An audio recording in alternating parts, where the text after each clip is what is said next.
Buenas tardes a todos. Hoy nos complace, como nos dice nuestra presentadora, traer un tema de gran actualidad tributaria y contable que el crecimiento que ha tenido nuestro país se ha tornado de gran importancia y de gran utilidad para la parte contable y financiera y de las organizaciones en Colombia, tanto en la ciudad de Medellín como en todos. Hoy vamos a traer el tema de contratos de colaboración empresarial, enfocándonos principalmente en el contrato en cuentas en participación. Por lo tanto, enfocaremos el tema en dos ítems, el tema tributario y el tema contable, ¿cierto? Que es lo que como contadores o como empresarios nos parece supremamente importante tenerlo acá. Hola, muy buenas tardes para todos. Eh, bueno, para los que no me conocen, José Castro. Para los que no me conocen, José Castro. Yo soy socio director de la práctica contable y complemento tributario de OCH Bookkeeping and BPO. Vamos a iniciar el día de hoy entonces con esta charla tan interesante que son los contratos de colaboración empresarial, que abarcan varios tipos de contrato. Hoy tenemos un espacio de 1 hora aproximadamente para hablar sobre los contratos de cuentas en participación. Es un modelo de contractual que ha venido siendo muy utilizado actualmente en las compañías para poder llevar a cabo algunos objetos, algunas explotaciones de objetos sociales sin necesidad de crear unas nuevas compañías. Entonces, en la tarde de hoy vamos a hablar solamente de este contrato de cuentas de participación como tal, y en próximos conversatorios vamos a hablar de lo que es de contrato de mandato, de lo que es joint venture, consorcios y uniones temporales. Entonces, por favor, que cuando alguien necesite hacer alguna intervención o algo, por favor, levantar la mano. Esperamos pues que esto sea de gran conocimiento y de gran aporte para todos ustedes y que podamos entonces continuar construyendo conocimiento juntos. Perfecto. Buenas tardes. Inicialmente, como ya lo hemos expuesto, vamos a hablar del contrato en colaboración empresarial, principalmente el contrato en cuentas en participación. Lo dividiremos en dos partes y ahí irán surgiendo situaciones y preguntas de parte de ustedes y que atenderemos con toda oportunidad. El contrato en cuentas en participación, para esto traemos un contenido que lo voy a resumir en 7 puntos. Básicamente una introducción general a qué es un contrato de cuentas en participación y qué son los contratos de colaboración empresarial. Qué es el certificado tributario o el certificado que nos sirve como insumo para tener en nuestras contabilidades y declarar en nuestras declaraciones de impuestos. Y luego nos sumergiremos en las obligaciones formales, el impuesto de renta, el IVA, la retención en la fuente, la autorretención, el ICA y la información exógena. Partes fundamentales y particularidades que tienen estos contratos a la hora de tanto contable como tributario y poder reportarlos de manera correcta y declarándose en las declaraciones respectivas, tanto por cada una de las partes. Explicaremos quién es qué hace el gestor y qué hace el partícipe. Más adelante les explicaremos qué es cada uno de ellos. Como introducción general tenemos que el artículo 18 del Estatuto Tributario introdujo los contratos de colaboración empresarial. Primero, el Estatuto Tributario solamente tenía como contrato de colaboración empresarial la unión temporal y los consorcios. Luego, a partir de la reforma tributaria del 2019, se incluye el joint venture, se incluye el contrato de mandato y se incluyen los contratos de cuentas en participación. Entonces, ¿qué tenemos? Hay unos tipos de contratos actuales que son cuentas en participación, que es el que nos trae hoy, unión temporal, consorcios, joint venture. ¿Qué características tienen? No son contribuyentes del impuesto de renta. El contrato como tal no es contribuyente del impuesto de renta. Las partes del contrato declaran de forma independiente, es decir, cada una de las partes declara sus activos, pasivos, ingresos, costos y gastos inherentes al contrato y de acuerdo a su participación. Para efectos de control y para efectos de gestión contable y de auditoría y administrativa, es general que se hagan registros independientes, se clasifiquen centros de costos, cuentas independientes de cada uno de esos contratos. Esto ayuda al control y a la eficiencia del manejo. Como soporte, se emite un certificado que emite el gestor, representante o administrador de acuerdo al tipo de contrato.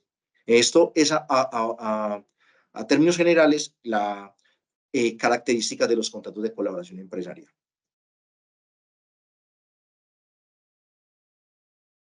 Sumergiéndonos ahora en el contrato de cuentas sin participación, el contrato de cuentas en participación es un acuerdo entre dos partes o varias partes, en las cuales se unen para hacer una operación mercantil, para hacerla juntos, donde hay varias características.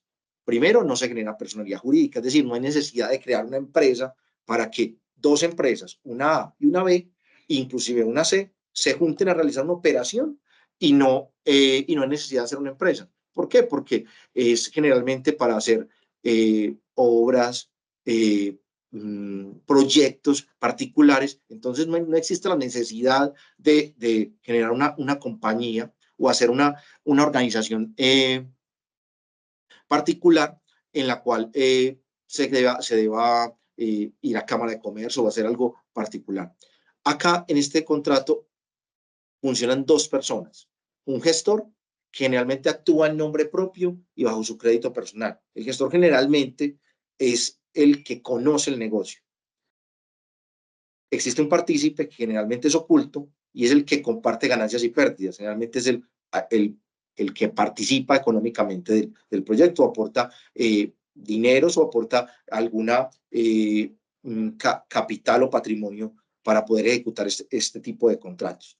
Y no está sujeto a formalidades exigidas, como lo digo, Cámara de Comercio o ir a hacer una escritura pública para esto. Simplemente la operación misma es la que te va diciendo qué es lo que hay que hacer. En este caso, facturas y documentos contables generalmente o las declaraciones tributarias respectivas.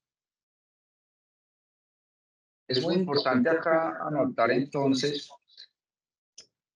que este contrato de cuentas en participación no es un vehículo como tal de persona jurídica, ¿sí? ¿sí? Es Es decir, decir, pena que por acá tengo un por poco de acá tengo un retorno. poco de retorno. Entonces, ¿qué sucede ¿Qué con sucede esto? con esto? El contrato de cuentas en participación como tal no exige de que tengamos la obligación de crear una nueva sociedad o algo, sino que simplemente es un contrato comercial a través del cual unas personas se unen y desarrollan un negocio, desarrollan un vehículo para hacer un negocio, ¿cierto? Entonces, se decreta o se establece quién es el socio gestor y ese socio gestor será entonces uno solo. Esa persona será entonces la que ejecuta como tal el negocio y es visible para todas las operaciones de este contrato de cuentas en participación. Y están los socios ocultos, que puede ser uno, puede ser varios, que son los que generalmente hacen el aporte del capital de trabajo para llevar a cabo este contrato en la explotación del objeto social. Entonces, con base en eso, lo que se puede concluir acá es que no, este contrato de cuentas de participación no es un nuevo NIT, no es una persona jurídica. Y hablando un poco desde el punto de vista contable, acá estamos frente a una operación conjunta, ¿sí? Si nos vamos a la NIF 11, la NIF 11 habla acerca de las operaciones conjuntas y acá lo que entendemos entonces, que es muy aplicable al marco tributario, es que en la operación conjunta, cada uno de los partícipes de esa operación conjunta deben de reconocer todos los activos, pasivos, ingresos, costos y gastos producto de ese contrato de cuentas en participación o de la operación conjunta como lo estamos viendo en este momento. Entonces, acá es muy importante anotar que esa operación conjunta es el registro de la transacción, ¿sí? Del ejercicio del contrato de cuentas en participación como tal, más no del aporte inicial, porque el aporte inicial pues tendrá que ser valorado de acuerdo a la norma NIF que le aplique, sea una inversión en asociadas, una inversión en subsidiarias o simplemente un instrumento financiero a través del cual yo le aporto un capital o le presto un capital más bien a una persona a riesgo para que ejecute ese contrato. Entonces, ahí hay una cosa muy importante para tener en cuenta. Una cosa es el capital o el aporte, sea en especie, no necesariamente con un instrumento de patrimonio, en el cual yo le entrego a mi socio gestor para que él desarrolle el negocio. Ese activo seguirá siendo mío. Yo se lo estoy entregando a él a título de préstamo, pero el activo seguirá siendo mío y no hace parte de los activos o pasivos que yo puedo distribuir de ese contrato de cuentas en participación. Entonces, ahí como para que vamos viendo el símil entre lo contable y lo tributario, que para este caso particular, pues hay varias similitudes.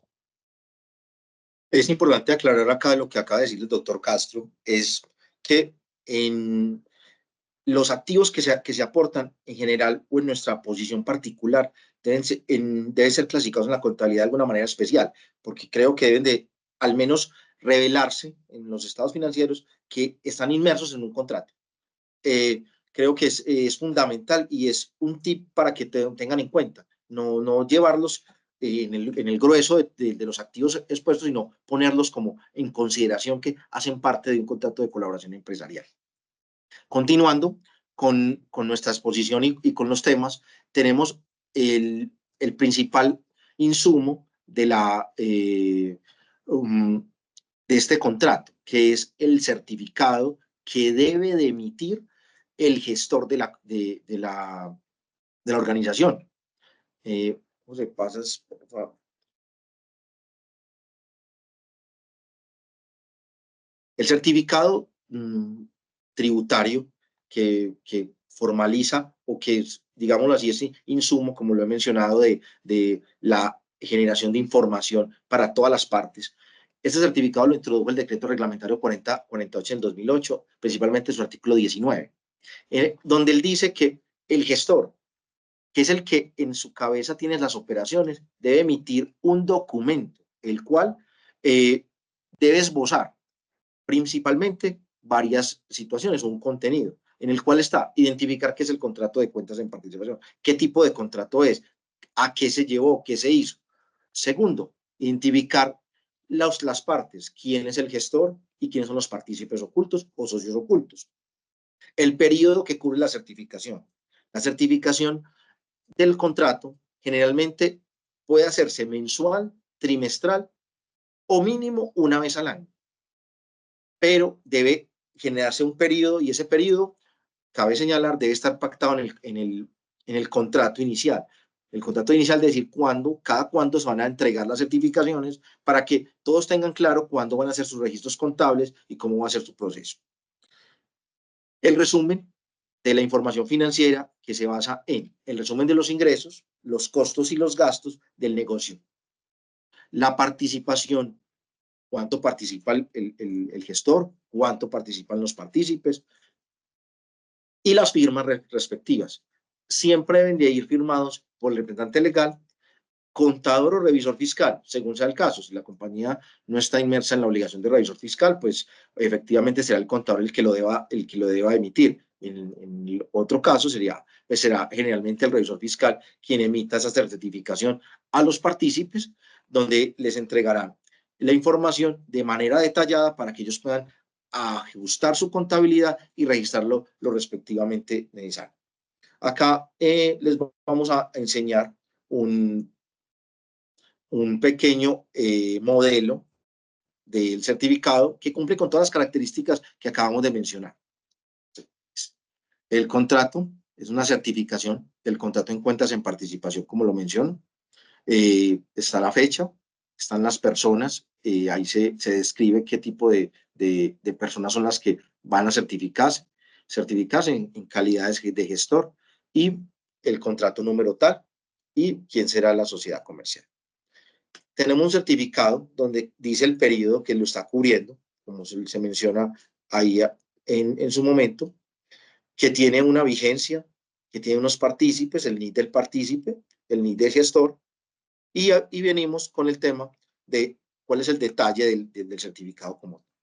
El certificado tiene unos ingresos, que son los ingresos devengados, donde generalmente se ponen ni razón social, el total de los ingresos. No necesariamente se debe hacer un detalle por tercero, pero sí el total de los mismos, el porcentaje que le corresponde al partícipe y los ingresos que le corresponderían al partícipe en general. Entonces, acá en esta parte donde dice NID, iría el NID del partícipe, la razón social del mismo, total de ingresos, el porcentaje y los ingresos del mismo. También detallamos las devoluciones, rebajas o cualquier transacción. Aquí cabe resaltar que digamos que más que la forma, siempre tendrá que incluirse es todas las transacciones financieras que han sido objeto del contrato. Digamos que en este caso lo dividimos por secciones, ingresos, devoluciones y luego compras, donde las compras de servicios que son los costos y gastos que han sido incurridas en el contrato. Por eso, lo señalaba, la contabilidad debe reflejar o al menos tener identificación específica de todo este tipo de transacciones. Ya el contador en medio de su experticia y capacidad determinará si lo hace tipo cuenta. Generalmente nosotros sugerimos que sea tipo cuenta o tipo centro de costos, en el cual puedan detallar y puedan discriminar estas operaciones para que sea mucho más fácil la elaboración del certificado. Ante cuando muchas compañías no tienen solamente un solo contrato, tienen 3 y 4 contratos donde son gestores, partícipes e inclusive hacen parte de varias transacciones. Entonces, la invitación es a ajustar esas contabilidades de manera tal que pongamos identificación a cada una de ellas. Entonces, terminando, pues está toda el detalle del contrato y la fecha de emisión, la firma del representante legal en su calidad de gestor y el revisor fiscal o contador en representación también del gestor respectivo. Por acá tenemos una duda que nos escriben en el chat, nos comparten en el chat, y dice, en materia de impuesto de renta, es claro que cada partícipe de manera independiente la declara y paga, pero con respecto al IVA, ICA y retención en la fuente, ¿hay alguna regla general? En la práctica me he encontrado con diferencias, especialmente en lo referente al ICA, dependiendo de la territorialidad del ingreso. Bueno, pues atendiendo a esta duda que nos comparte la participante, vamos a aclarar lo siguiente. Recordemos que el socio gestor, como es la persona que es visible a terceros y que desarrolla como tal el negocio, tendrá entonces bajo su responsabilidad todo lo que tiene que ver con el impuesto de retención en la fuente y de IVA. Es decir, que el IVA está a cargo del socio gestor, al igual que las retenciones en la fuente que este contrato implique como agente retenedor, ¿cierto? Ahora, con respecto al tema de ICA que menciona acá la participante, hay una cosa que es muy cierto y es que según la territorialidad del ingreso, pues hay algunos municipios que han entonces cambiado y modificado su estatuto tributario, su acuerdo municipal, a través del cual anteriormente se decía que era directamente el socio gestor quien declaraba todos los ingresos, ¿cierto? Ahora, pues hay unos municipios que han determinado, no, en los contratos de cuentas de participación y de colaboración empresarial, quienes deben declarar el ingreso como tal es cada uno de los partícipes de ese contrato. Entonces, para esto no hay una regla general, como lo menciona ahí de pronto la participante. Realmente lo que debemos hacer, nuestra invitación en materia de ICA, es que por favor se remitan a cada uno de los acuerdos municipales para establecer dentro de ese municipio que se desarrolla la actividad cuál es el hecho generador y cuál es el sujeto pasivo del impuesto por industria y comercio, puesto que cada municipio, como ustedes bien lo saben, pues tiene su estatuto tributario independiente. Pero en materia de IVA y en materia de retención en la fuente, sí hay una regla general y lo establece el estatuto tributario, y es que la responsabilidad del IVA y de agente de retención recae sobre el socio gestor.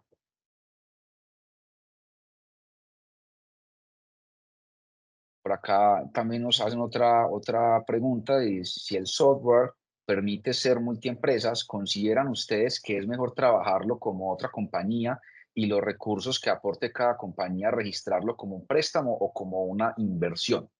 Voy a ampliar el contexto, ya que una revisoría fiscal grande indicó que así no era legal registrarlo. A ver, hay un tema muy importante ahí que nos comparte Diego, y es lo siguiente. En materia de administración contable, de administración financiera, el contrato de cuentas en participación, nuestra recomendación es administrarlo o registrarlo directamente en la contabilidad del socio gestor, puesto que realmente hace parte de las transacciones comerciales del socio gestor, ¿cierto? Lo que sucede, y nuestra recomendación es que se hagan unos centros de costos o se identifiquen unas cuentas específicas para el manejo de este contrato de cuentas en participación. Es decir, eh, los ingresos, costos y gastos que sean originados en este contrato de cuentas en participación deberían ser registrados en unas cuentas aparte de la operación que desarrolla como tal la compañía que ha sido designado como socio gestor, ¿cierto? porque es muy normal que el socio gestor no solamente haga las veces de socio gestor de ese contrato de cuentas en participación, sino que también tenga otras actividades, lo cual es perfectamente válido.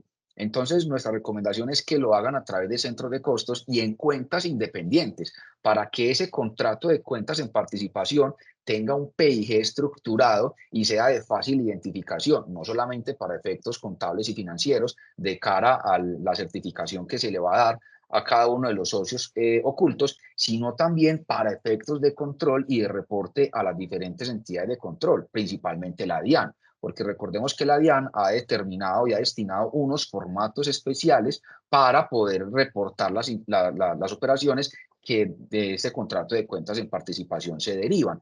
Entonces, nuestra recomendación siempre es elaboren un PUC aparte, unas cuentas aparte o unos centros de costo aparte a través del cual se puedan administrar este contrato de cuentas en participación y cualquier contrato de colaboración empresarial, ¿cierto? Que sea una línea de negocio aparte de la compañía que ha sido denominada como socio gestor. Ahora, también nos hacen otra pregunta dentro del mismo comentario, el señor Diego, y dice, ¿cómo registro el aporte de cada compañía? ¿Como un préstamo o como una inversión? Como se los mencionaba ahorita, eso no hace parte del contrato de cuentas en participación como tal, porque el contrato de cuentas en participación es la ejecución del negocio, ¿sí? Pero cuando mis socios ocultos me aportan algún dinero a título de préstamo, a título de mutuo, a título de patrimonio, pues ya no aplica como tal el contrato de cuentas en participación, sino realmente es una inversión en una asociada, una inversión en una subsidiaria o simplemente un instrumento financiero de deuda a través del cual yo le presto un dinero a un tercero, ¿cierto? Entonces, digamos que ese es el activo subyacente a la transacción, más no hace parte del contrato de cuentas en participación.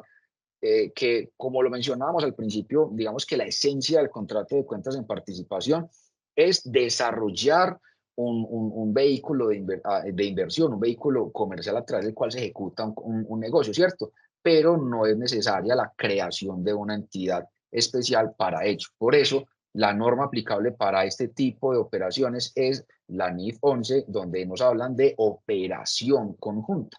Por eso se habla de que solamente se registran activos pasivos, ingresos, costos y gastos del contrato de cuentas en participación. Entonces, espero que les quede un poco claro acá. Acá Milena nos comparte, nos dice, con respecto al certificado del socio gestor, ¿se deberían también certificar los activos y pasivos del contrato? Claro que sí, eso es muy importante. Digamos que el mundo ideal es que al final del contrato de cuentas en participación con la certificación, pues simplemente lo que haya sea la entrega de un dinero, porque pues todos quisiéramos que toda la operación fuera por caja, ¿cierto? Pero es probable que al cierre, al corte, lo que haya quedado no sea dinero, no sea efectivo, sino que lo que nos quedó fue una retención en la fuente que nos practicaron, también lo que nos quedó entonces también fue una cuenta por cobrar directamente a la persona a través a la cual le estamos prestando el servicio a través del contrato de cuentas de participación. Entonces no nos entregan dinero como tal, sino que nos entregan es una cuenta por cobrar que posteriormente podrá volverse dinero. Entonces, en el certificado del contrato de cuentas de participación también debe de incluirse el certificado de los activos y pasivos de ese contrato de cuentas en participación. Por eso la norma no habla, certifica el patrimonio, porque es que el patrimonio es del socio gestor. Acá el contrato de cuentas en participación solamente certifica activos, pasivos, ingresos, costos y gastos. ¿Sí? También hay unos pasivos que quedan, entre los pasivos cada uno de los socios ocultos debe registrarlos como pasivos propios para que toda esa contabilidad le pueda cuadrar y registrar y dar una ecuación contable correcta en su estado financiero.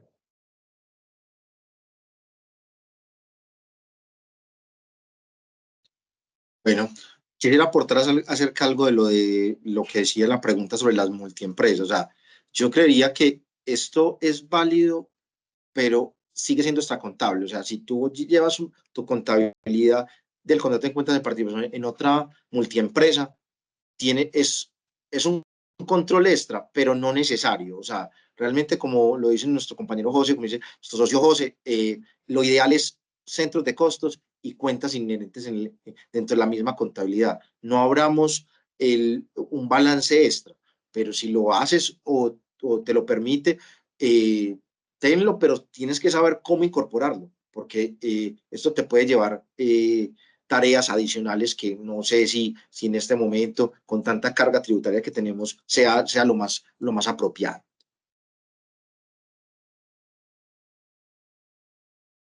Lady Alonso dice cuentas de orden. Pues las cuentas de orden, estamos hablando del 2650, 2649, pero igual no han sido pues, derogadas. Si consideras que es un control, lo puedes hacer. O sea, acá es nuestra opinión, es nuestra experiencia, la que hemos tenido durante varios años, que creemos que es lo más óptimo para la parte financiera y para alguna auditoría que se pueda presentar ante la Administración de Impuestos.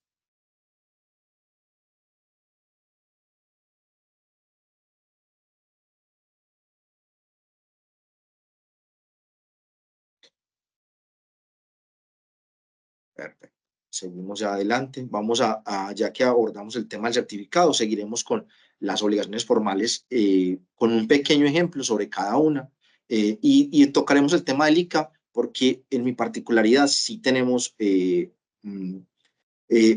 que hay una norma general, pero igual como dice José, esto es el ICA en todos los términos era un mundo aparte. Si tenemos 2.000 municipios en Colombia, siempre la recomendación será leer 2.000 acuerdos, porque cada acuerdo puede decir algo diferente. Y en Colombia hay una autonomía tributaria en ese sentido. Algo que pues que no es del tema, pero será objeto de discusión en otro escenario, que si eso sí es, a dónde debemos llegar con este.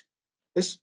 Entonces, acá abordamos 5 obligaciones: el impuesto sobre la renta, el IVA y el impuesto al consumo, la retención en la fuente, el ICA y la información exógena como tal.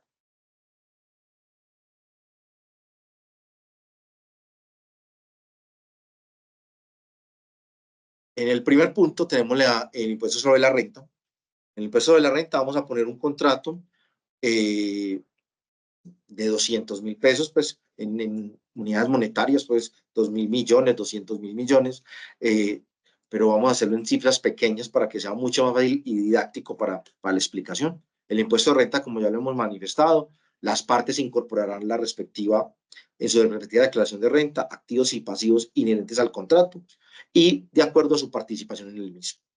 En este ejercicio tenemos un contrato que tuvo unos ingresos propios derivados del contrato de 200.000 pesos, costos de 80.000 y deducciones de 25.000 para una renta líquida de 95. En este ejercicio tenemos 2 partícipes, un socio gestor con un 45% y un partícipe oculto con el 55%. Como detallamos en este sentido, el partícipe va a declarar unos ingresos propios de 90, unos costos de 36 y unas deducciones de 11.250 para una renta líquida de ese contrato de 42.700. Y el partícipe oculto hará lo respectivo de acuerdo a su porcentaje. Digamos que en el impuesto de renta es más transparente la situación, aunque contablemente el gestor habrá registrado todo, pero en renta habrá que tributar. Cuando se haga la depuración, tributará sobre su parte, 42.750. ¿Y qué hace el partícipe oculto? Con el certificado en mano, registrará los ingresos, costos y deducciones para poder tributar sobre el contrato del cual es partícipe.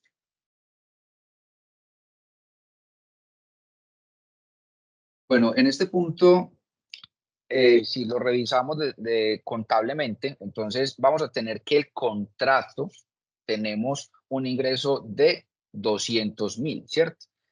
Ese ingreso de 200.000 es el ingreso, digamos, del contrato como tal. Por eso les mencionamos ahorita la importancia de tener una estructura específica y especial para el contrato. Entonces, esos son los 200.000 del ingreso del contrato.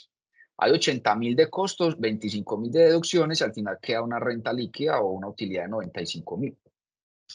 Pero revisemos que en las siguientes columnas, en las partes del contrato, tenemos un socio gestor con un 45% de porcentaje de participación y un partícipe oculto del 55%.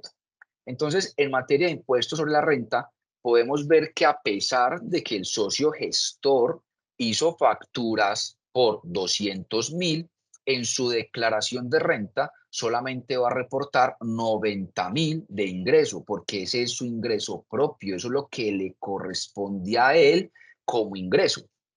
Hemos visto en algunos casos, de forma errada, que en la declaración de renta registran los 200.000 como ingreso propio, y lo que hacen para volver a llegar a los 95.000 es que registran como costo del contrato de cuentas en participación la participación que le corresponde al socio oculto.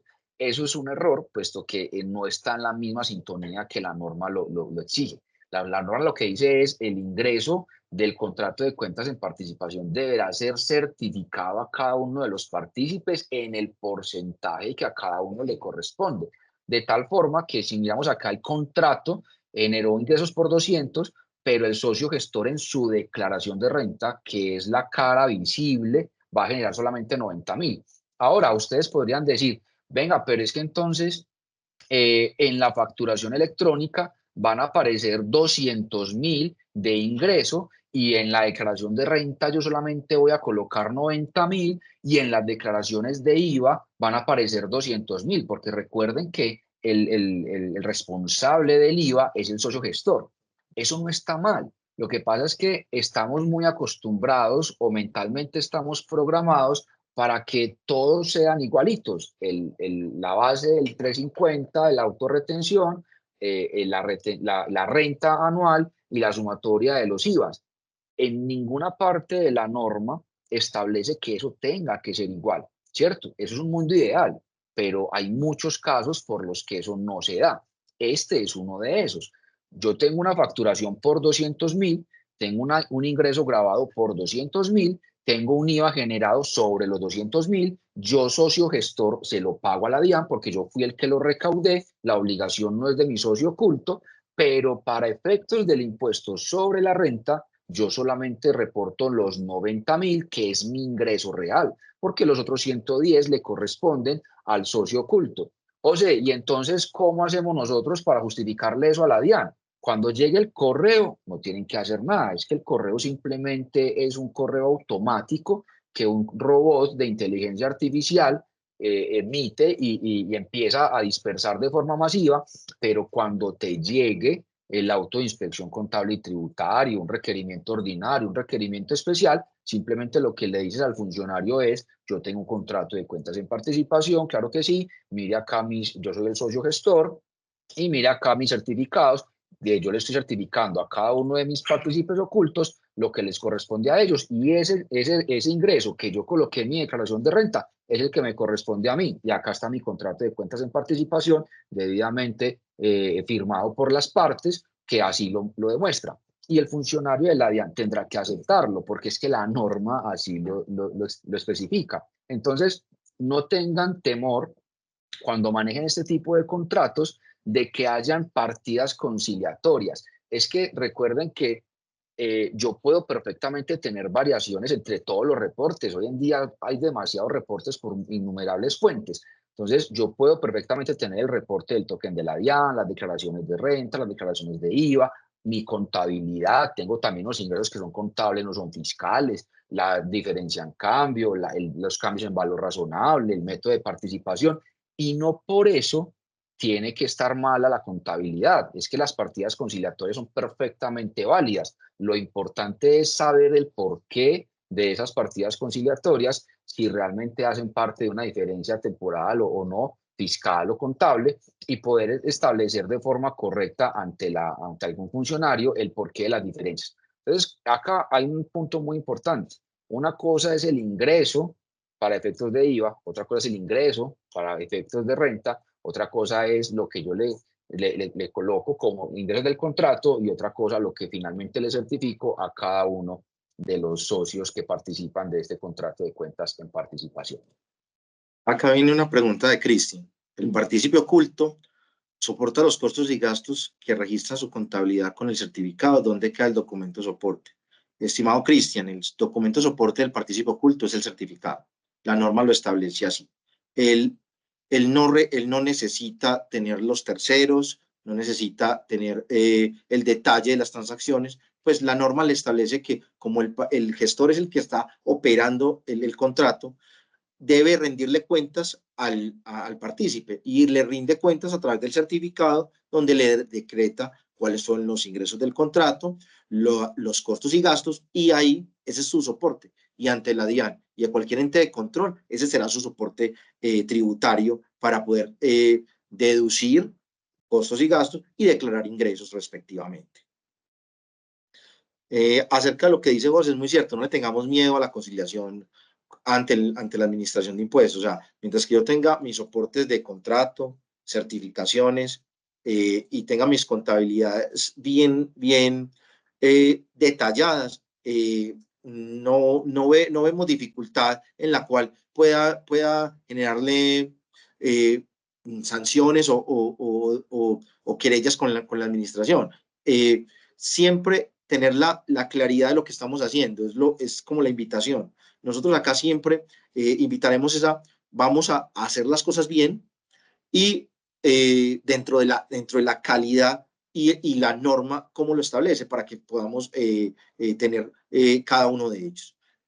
Continuamos, José, con la siguiente diapositiva. Cristian también pregunta, ¿quién reporta la exógena? Ya adelante te vamos a hacer detalle de esto. Te adelanto que es el socio gestor, pero te voy a dar un detalle particular al respecto. Ahora tenemos el IVA, el impuesto al consumo. Al respecto del IVA, pues la obligación cae netamente sobre el gestor, ¿cierto? El gestor es el que entrega, recauda, registra el impuesto y lo declara efectivamente. Como vemos en nuestro ejercicio que venimos partiendo de los 200.000, en un supuesto de que todos los ingresos del contrato sean grabados, pues habrá sobre esos 200 un IVA generado de 38.000 y un IVA descontable de 19.900 pesos para un IVA a pagar de 18.000. Ese IVA que están ahí recae, así sea en un 45% en calidad del gestor como pagador, registrador y declarado. Es decir, el IVA, como bien todos lo sabemos, no es es el impuesto, es un impuesto al consumo, a la operación como tal. Y el cliente es el que nos lo paga. Entonces, básicamente, es de recaudo. Entonces, los contribuyentes operamos como recaudadores del mismo. Entonces, como el contribuyente gestor es el facturador de la operación, la administración recayó la obligación en el mismo gestor. El partícipe no declara su IVA, registra sus ingresos como no grabados y registra sus costos como no grabados para registrar pues como la utilidad como tal, pero en la operación como misma, el gestor, el partícipe oculto, no realiza la declaración como tal.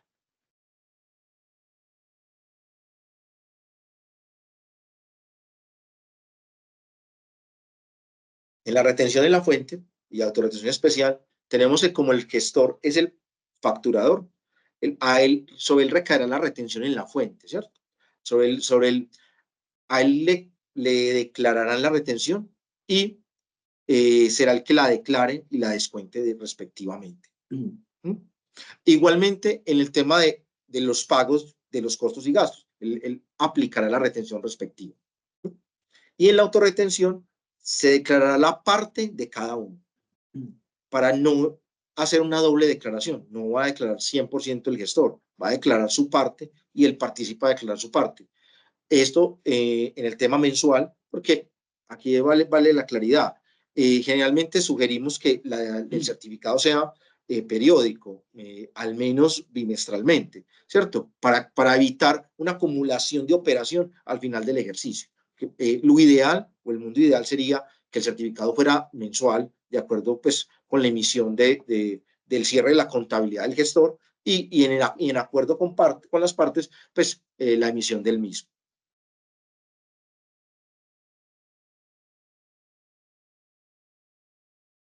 Siguiente.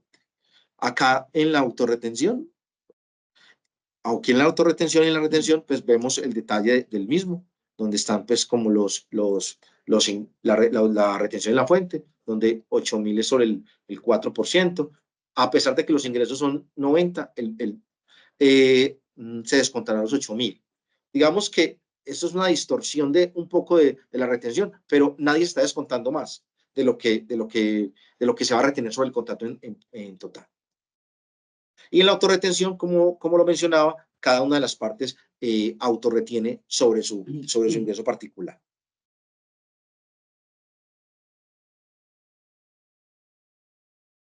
Ahora, en un tema que ya habíamos adelantado, pues que es el ICA. En mi opinión, sí hay una norma general, es que el gestor declare los ingresos en un 100% y tribute sobre ellos. Pero como bien lo decíamos, acá hay un mundo en particular, hay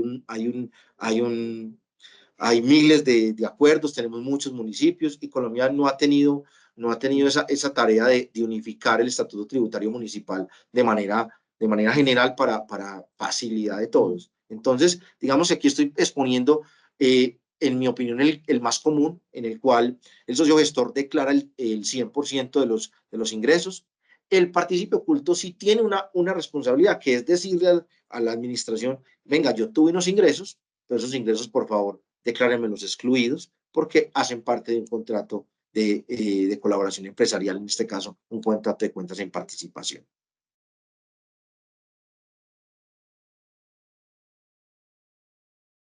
Tenemos ahora la información exógena que tanto hablábamos ahora.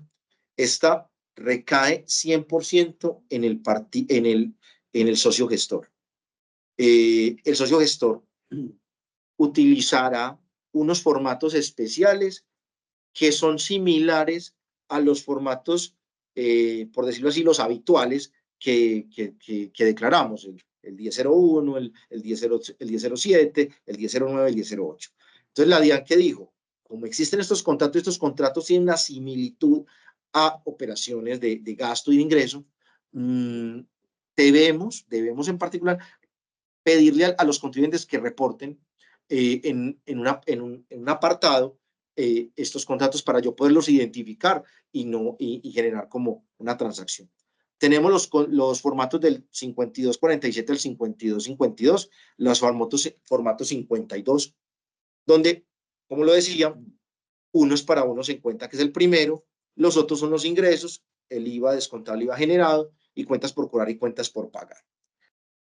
Básicamente, digamos que los dos más importantes son el primero y el segundo.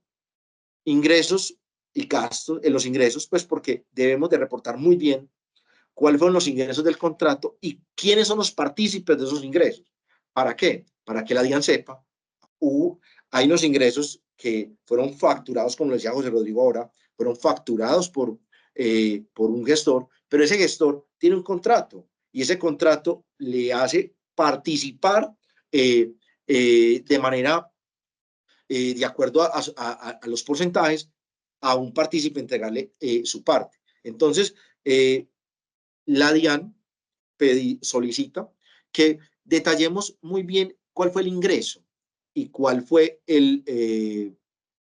la participación de cada uno en ellos para poder él, dentro de su capacidad de auditoría y de control, poder hacer las conciliaciones y cruces respectivos y no tratar de pues, o juzgar o auditar una compañía por el total de los ingresos cuando esa compañía tiene varios partícipes y entregó varias circunstancias ese mismo ingreso. Ese es como la generalidad del contrato y obviamente también los pagos se aún en cuenta.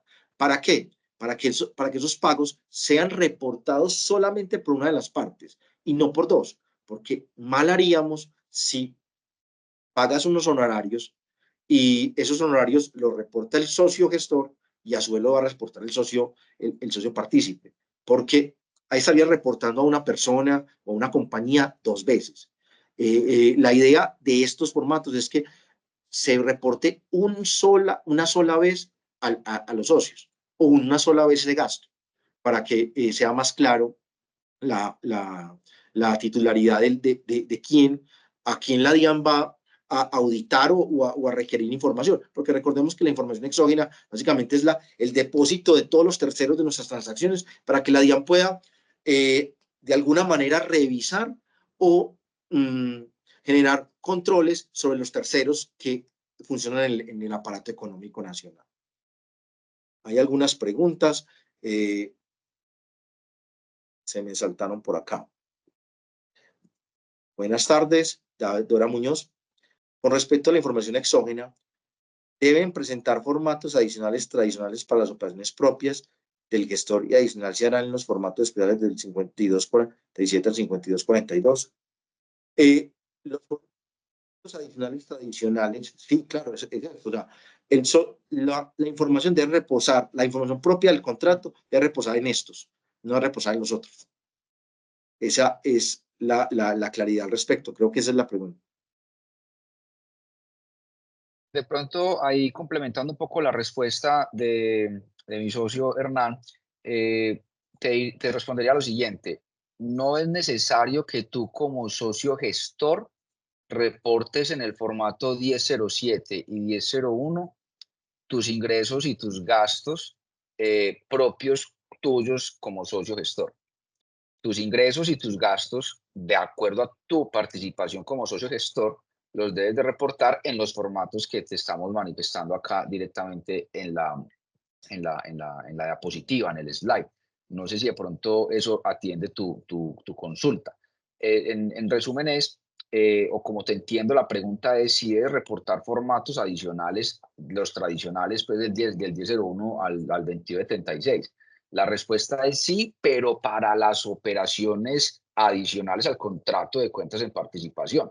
El contrato de cuentas en participación se reporta en estos formatos específicos y también debes de reportarte tú misma como socio gestor, si es el caso, pues que también tienes una participación de ese ingreso, de ese costo, de ese gasto, ¿cierto?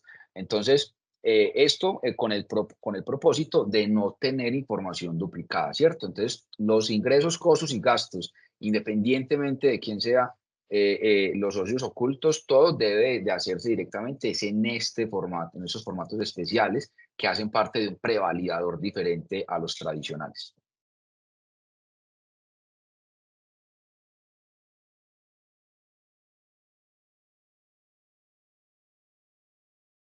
Ok, por acá Dora nos comenta que gracias, entonces creo que ya quedó resuelta la duda. Nos pregunta Carlos López, ¿cómo el gestor paga el 100% del IVA, a título de qué cobra al partícipe los valores desembolsados por IVA que le corresponden al partícipe? No, qué pena que no entendí la pregunta. Como el gestor paga el 100% del IVA, a título de que cobra al partícipe los valores desembolsados por IVA. Yo creo que no se los debe cobrar, porque es que finalmente si bien hacen parte del contrato de cuentas en participación, es simplemente una opción de recaudo. Es decir, yo recaudo el IVA no es parte del contrato de cuentas en participación, no es distribuible y yo se lo entrego a la DIAN. Entonces, realmente no habría un cobro por parte del partícipe oculto en este aspecto. Me corrige de pronto, Carlos, si no entendí bien tu pregunta, pero fue como lo que alcancé como a entender. Gustavo nos pregunta si el socio gestor es quien declara el IVA generado y el descontable, ¿no quedaría doble si se reporta el formato 5249 y 5250? No quedaría doble porque es que en el formato 5249 yo reporto ese IVA descontable de las operaciones solamente del contrato de cuentas en participación. En el 1006 o en el 1005 no tengo por qué hacerlo. Igual con el IVA generado, en el formato 5250 yo reporto ese IVA generado de ese contrato de cuentas en participación, de tal suerte que en el formato 1006 o 1005, pues como les mencionaba, no tengo que reportarlo porque ahí sí quedaría doble. Entonces, como resumen, podemos tener toda la operación del contrato de cuentas en participación se reporta en los formatos 5247 a 5252. Todos los formatos, todas las operaciones, es decir, cuentas por cobrar, cuentas por pagar, etcétera, ¿cierto? Del contrato de cuentas en participación. Y las operaciones propias del socio gestor, que ya vimos que es quien reporta la información exógena, Entonces estarán en los formatos tradicionales como lo vimos ahorita o lo definieron directamente en el chat. Pero la idea siempre es que no quede doble, estamos de acuerdo. O sea, si yo reporto un ingreso, un IVA descontable o generado en los formatos de contrato de cuentas en participación, no debería de volver a hacerlo en el 1006 o 1005, porque ahí sí nos estarían quedando doble. Espero con eso, Gustavo, haber contestado tu pregunta. Quiero complementar algo. Yo creo que Gustavo también habla acerca de la conciliación. O sea, ahí te toca conciliar dos formatos. Tu IVA va a quedar conciliado de esa manera. O sea, con el formato 52, con el formato 1005, 1006.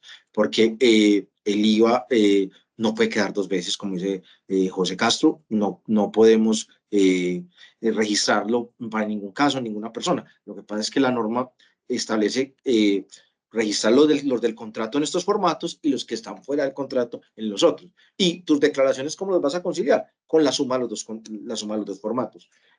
Siempre será el tema de conciliación. No todo debe cruzar. O sea, el cruce no realmente da cero. Es que cuando tengamos diferencia, sepamos cuál es la justificación de la diferencia.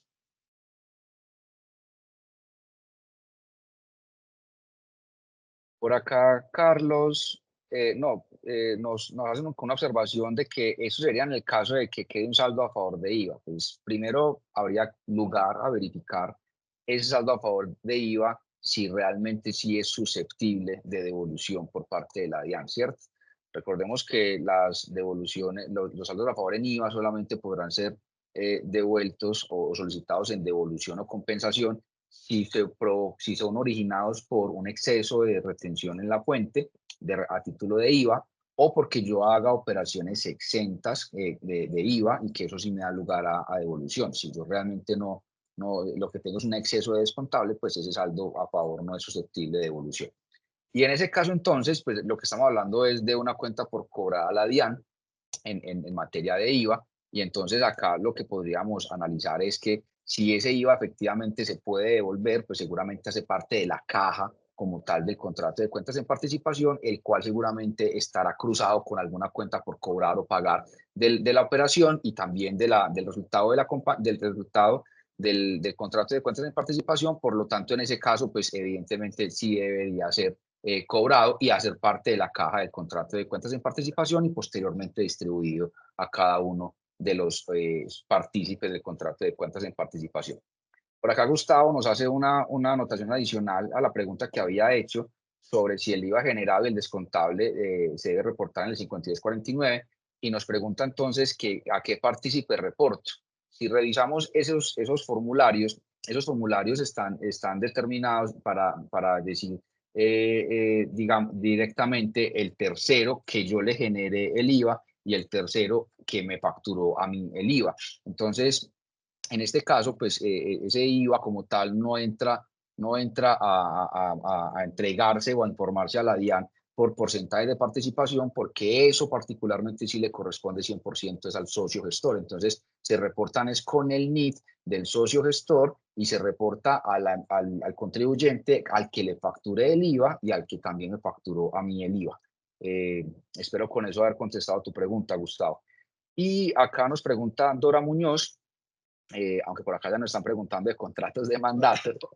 En el caso de una inmobiliaria, en los contratos de mandato, el IVA que la inmobiliaria cobra al dueño de la propiedad por la comisión que cobra por la administración del bien, se declara en el formulario 1006. La respuesta es sí, porque esa es su operación, ¿sí? La comisión como tal que se cobra directamente al arrendador, al dueño del inmueble, es la operación propia de la agencia inmobiliaria. Por lo tanto, ese ingreso será declarado, reportado en el formato 1007 y el IVA de esa operación grabada también será entonces informado en el formato 1006 del IVA generado. Estefanía nos pregunta cuál sería la diferencia del formato 5247 con el 1647. El formato 50, bueno, por acá ya nos va a contestar esta pregunta, bueno, Hernán. El formato 5247 es pagos y abonos en cuenta. El 1647 es ingreso recibido para terceros. El ingreso recibido para terceros es una operación día a día de la contabilidad. El contrato, los que están inmersos en un contrato de cuentas en participación. Por eso hablábamos desde el inicio y hemos sido muy insistentes en esto, la clasificación contable de estas operaciones. Es decir, yo debo de tener muy claro qué ha sido un ingreso para terceros y qué es un acto de cuentas en participación. Un ingreso para terceros es recibo un dinero para yo entregarle a un tercero porque me da una administración del mismo. Ahí, en ese hay varias operaciones, hay compañías que se dedican básicamente a ingresos para terceros y ahí caberán las empresas de publicidad, las agencias de viaje, pero el contrato en cuentas de participación es inherente a un contrato, pues valga la redundancia, al contrato como tal. Es decir, si yo en mi contabilidad tengo contratos, ahí es donde yo debo poner el ojo, debo reportar los formatos 52.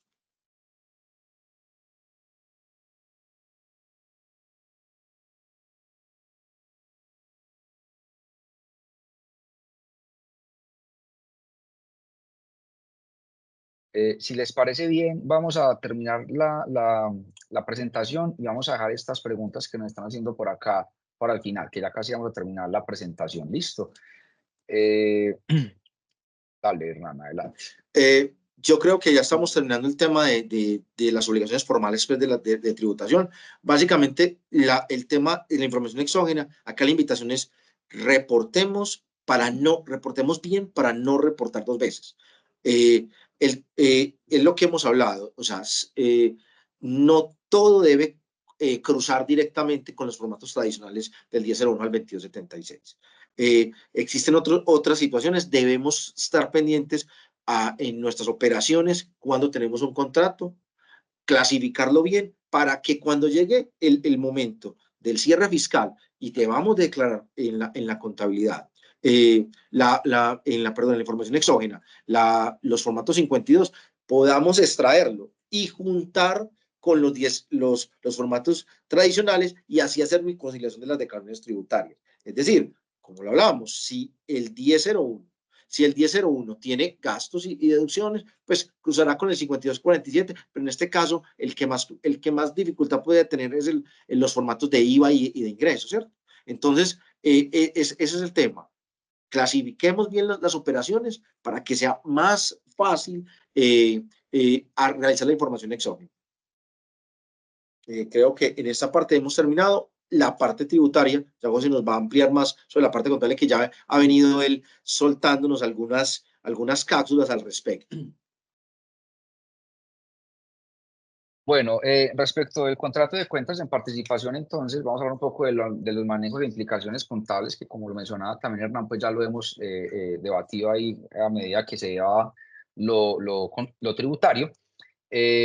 Pues principalmente les quiero compartir de que podemos encontrar como tal el reconocimiento contable, la presentación y revelación de los estados financieros de los contratos de cuentas de participación en la NIF 11. Recordemos que cuando en NIF para pymes no está algo específico, pues deberíamos de remitirnos a las NIF plenas. En este caso, pues NIF 11 nos habla acerca de acuerdos conjuntos y una parte de ese acuerdo conjunto habla de operaciones conjuntas. Este contrato de cuentas de participación cabe perfectamente en esta NIF 11 de operaciones conjuntas, donde simplemente lo que se hace es unas personas se unen, desarrollan un negocio y no es necesaria la creación de una nueva entidad jurídica para llevarlo a cabo. Entonces, lo que la norma nos dice, pues lo vamos a ver acá un poco, digamos ya más técnico o más digamos, directamente derivado de la norma, lo que la norma nos dice es que el operador conjunto, llámese socio gestor, llámese partícipe, debe reconocer los elementos siguientes en relación con su participación. Recordemos que el socio gestor tiene una participación generalmente, pues no tiene que ser así, pero generalmente la tiene, y es el que certifica. Entonces, cada partícipe, cada operador conjunto debe reconocer todos sus activos, ¿cierto? Incluyendo la parte que le corresponda de sus activos de titularidad conjunta, porque recordemos que, como lo decíamos ahorita, si yo como socio oculto lo que hice fue prestar un dinero, aportar un dinero a título de capital de trabajo para que el negocio de la cuenta en participación se pudiera ejecutar, ese activo es mío, ese activo no es del contrato de cuentas en participación. ¿Se puede perder? Sí, porque puede que el contrato de cuentas en participación no funcione bien y el negocio se caiga, ¿cierto? Pero ¿quién pierde? Pierdo yo el 100%. No quiere decir entonces de que los otros socios ocultos me van a entrar a pagar a mí ese dinero. Eso pues como tal no estaría contemplado. También debe reconocer sus pasivos, incluyendo también la parte que le corresponde a esos pasivos contraídos de forma conjunta, y los ingresos obtenidos de la venta que le corresponden a su participación, sus costos y sus gastos, que también de acuerdo a su porcentaje de participación. ¿Sí? Entonces, miremos que acá básicamente lo que la norma contable y tributaria hace es, venga, acá convergemos perfectamente y vamos a hacerlo de forma muy dinámica, muy directa, para que no tengamos como tal partidas conciliatorias hacia adelante.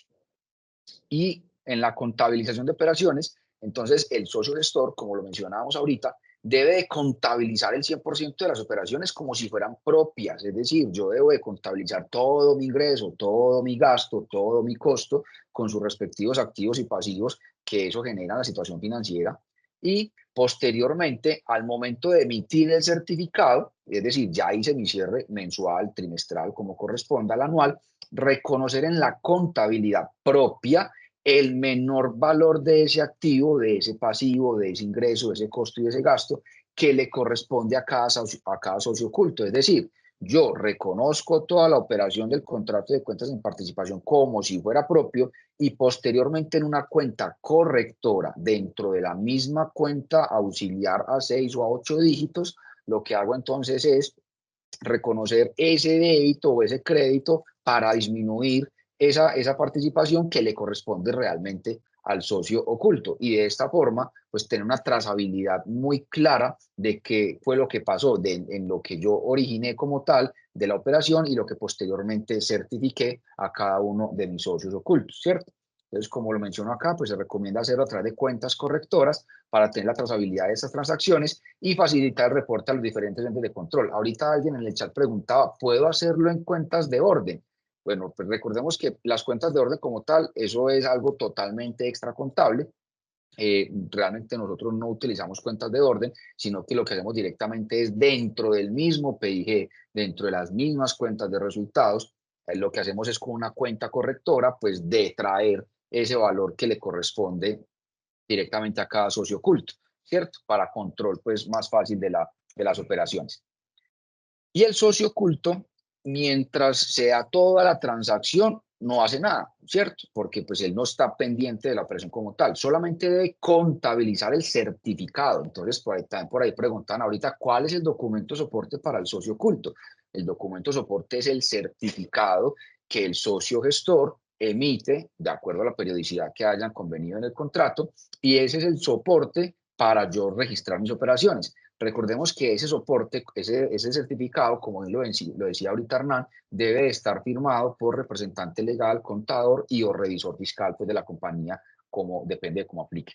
Entonces, ese socio oculto debe contabilizar el certificado emitido por el socio gestor en cada posición de activos, pasivos, ingresos, costos y gastos que ese socio gestor le haya certificado. Es decir, yo registro en mi contabilidad una cuenta por cobrar al socio gestor si es que no me ha entregado el dinero, o si es que todavía no tenemos el dinero porque el cliente del contrato de cuentas en participación aún nos lo debe. Entonces también lo registramos. Y recordemos que esto en la información exógena no lo reportamos porque ya el socio gestor lo reportó. Otra más de las razones del por qué mi contabilidad y mi declaración de renta no coinciden perfectamente con la información exógena. Recordemos que las partidas conciliatorias no están mal, hay que tener justificado el por qué, ¿cierto? Y para la correcta contabilización de esas operaciones se deben aplicar entonces las normas de contabilidad para cada posición del estado financiero. ¿Qué quiere decir esto? Lo que mencionábamos ahorita. Si yo lo que hago es que a mi socio gestor, yo soy yo soy, digamos, el accionista de esa compañía, pues entonces probablemente acá lo que yo tenga que hacer entonces es una consolidación proporcional o una consolidación por línea a línea o un método de participación, dependiendo de la participación o dependiendo del mecanismo a través del cual yo tengo esa inversión, porque yo también puedo hacer un contrato de cuentas en participación con una de mis subsidiarias o asociadas, eso es perfectamente válido. ¿Sí? Entonces, eso para el activo subyacente. Y como lo mencionamos ahorita, se recomienda utilizar cuentas individuales o centros de costos que permitan tener esa trazabilidad. Acá lo que queremos recordar con esto es que la DIAN siempre le exige y le remite la obligación de defensa al contribuyente, ¿sí? Entonces, lastimosamente, pues, así funciona nuestro sistema tributario y nosotros somos los que tenemos que tener siempre nuestra defensa. Entonces, lo mejor acá que podemos hacer es tener una contabilidad muy bien llevada, porque recordemos que finalmente la contabilidad es el medio probatorio para cualquier efecto tributario. Entonces, nuestra recomendación siempre es llevar ese contrato de cuentas en participación en unas cuentas individuales ajenas a la operación normal, ¿cierto? Para que se pueda identificar plenamente todas las transacciones que se originan de ese contrato de cuentas en participación y tener mucha comunicación con el socio gestor para que el socio gestor no vaya tampoco a cometer algún error de envío de información que de pronto nos pueda posteriormente afectar a nosotros como socios ocultos, porque pues finalmente, como se les decía, la DIAN siempre nos va a trasladar a nosotros como contribuyentes la responsabilidad de tener la defensa como tal de nuestra contabilidad y de nuestros impuestos. Entonces, vamos a proceder con con la respuesta de las últimas preguntas que nos hicieron por acá. Por acá, Jorman nos hace un comentario de que se ha debatido en torno a si se da una doble tributación. Esto en el sentido de que además de efectuarse la retención en la fuente a nivel de los pagos o abonos en cuenta de las operaciones en el desarrollo del objeto social del contrato, se le efectúa la misma al socio oculto al momento del pago o abono de las utilidades propias del contrato. A ver, realmente acá como tal, lo que nosotros consideramos en materia tributaria es que cuando yo le entrego la contabilidad, el certificado a mi socio oculto, yo no debo de practicarle retención en la fuente por ese ingreso, ¿sí? Entonces, ese es el ingreso de él y él pagará su autorretención en renta. Pero yo como socio gestor no debo, no tengo la obligación de practicarle retención en la fuente a mi socio oculto por el certificado que yo le entrego. Entonces yo creo que acá, Jorman, pues por lo menos nosotros estamos un poquito en desacuerdo con el tema y es que no habría lugar a una doble tributación porque realmente son transacciones totalmente independientes. Y en el caso de las utilidades que yo le entrego porque es que tampoco le llamo utilidades, es la participación, ¿sí? Yo no le voy a entregar utilidades al partícipe oculto, yo le voy a entregar realmente es sus ingresos, costos, activos, pasivos, para que él posteriormente lo registre. Entonces, realmente no hablamos de utilidades, sino realmente hablamos es, hey, esta es su participación sobre este contrato de cuentas en participación y esa operación no está grabada o no está sujeta a retención en la fuente por parte del socio gestor, que es quien le certifica. Espero con esto poder atendido tu duda. Y por acá menciona entonces la señora Dora que si entonces para el caso de las inmobiliarias, los ingresos que se reciben por los arriendos ocasionados en los contratos de mandato se declaran es en el formato 1647. Eh, pues nuestra opinión es que no, esos ingresos realmente hacen parte es del formato, por acá se los voy a presentar que no lo tengo de memoria, el 5248. En el 5248 yo reporto los ingresos recibidos de los contratos de colaboración empresarial y para efectos, digamos, de la exógena, el contrato de mandato también cabe acá dentro de este formato 5248.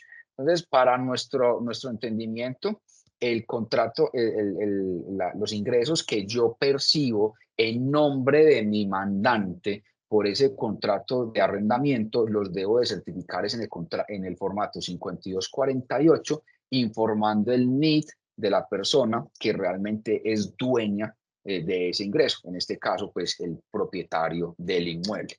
Eh, Así las cosas, señora Dora, pues espero poder haber atendido su duda, ¿cierto?